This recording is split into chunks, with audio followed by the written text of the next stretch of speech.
our daughter Mitzi. She's lives in Kalispell, Montana, up by Glacier Park.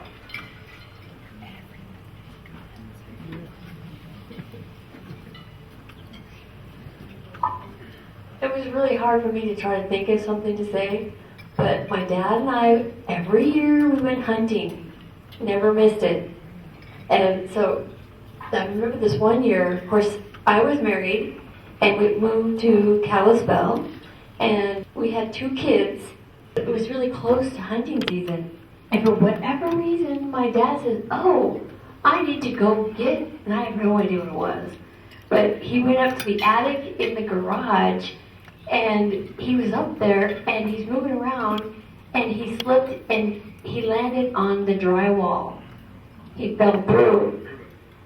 It's gonna be, this microphone is kind of weird. Anyway, and he was worried about it because he didn't want to land on his prized truck. Okay? No, he didn't want to do that, so he's holding himself up, really trying to, and, I don't know how he got out of there, but he did. And he went down and he knew he was hurt.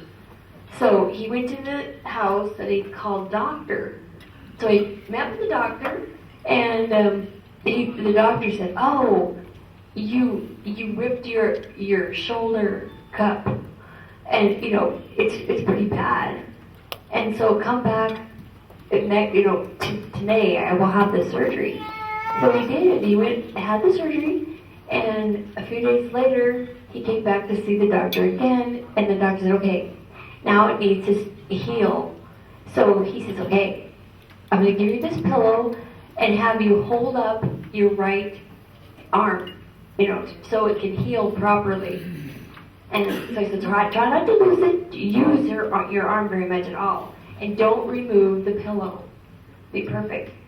And my dad, okay, so he left. Well, it was really close to hunting season, and my husband and I, we drove down to Butte to go hunting with him.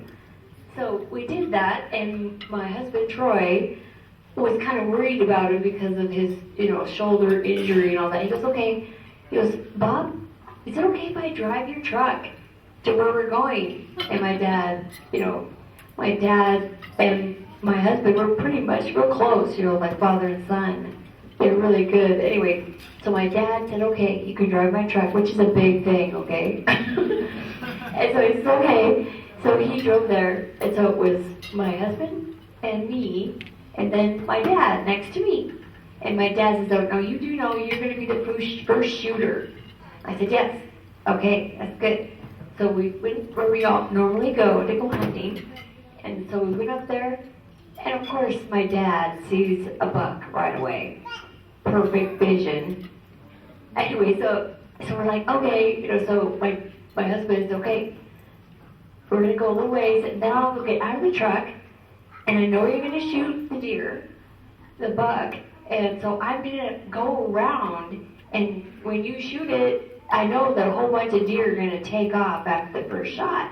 So I'm going to meet them where they're going to run, and maybe I will get a shot at a buck." So he did. He took off.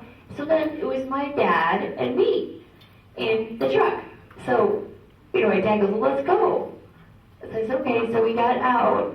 Of course, he grabbed the pillow and threw it behind the seat. Okay? And he grabbed his rifle.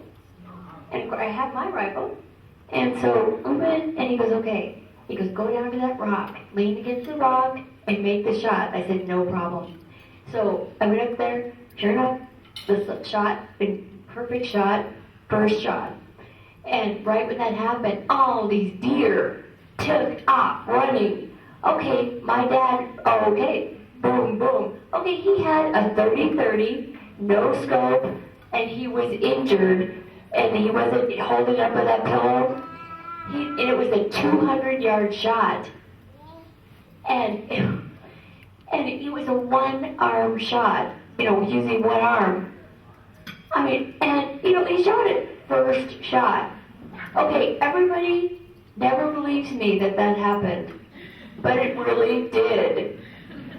But no one, maybe, I bet you guys know that could happen. Nobody else did. It's like, I don't lie, okay? he did that. And my husband, he ran up, he goes, Bob, that was a perfect shot. My dad goes, of course it was. And I'm like, okay. And, you know, it was a great day and lots of memories that no one believes. But that's how it was. And thank you very much.